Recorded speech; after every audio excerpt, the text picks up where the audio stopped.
Hello and welcome to the latest installment of Recipes with Rubisa. Today we are making Passover pancakes, Pesach pancakes.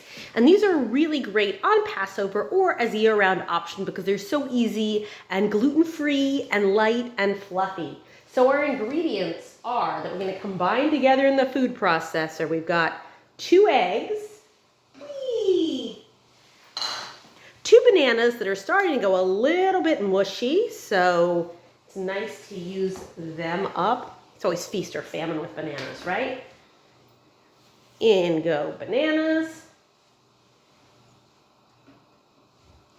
Then we have extract. I picked almond extract, vanilla extract, and if you don't have any extracts, it's still totally fine. And I really like extract, so I'm going to put in half a teaspoon or more of that. A little bit less on the salt, so we got a 1/4 teaspoon of salt.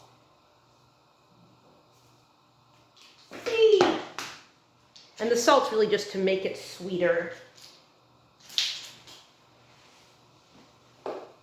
Half a teaspoon of baking powder. Oh, I was going to put in cinnamon. I didn't grab that yet. 3/4 cup of potato starch. And then I'm going to add the cinnamon, I forgot. Turn on the food processor. And I'll show you what it looks like in just a second. I mixed all of those together in the food processor till it was nice and creamy. And then I put on my fry pan. I did say that this is non-dairy, but I personally put butter in to fry it, margarine, oil, whatever you want. We're gonna fry these babies up just like they are plain old year-round pancakes.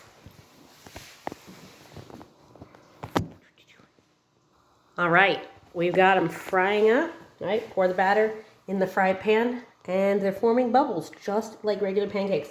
And the baking soda really helps them rise up like you would have no idea that there's no chametz inside. All right, just keep frying them up, flipping them out. Delicious for one and all. Have a wonderful Pesach.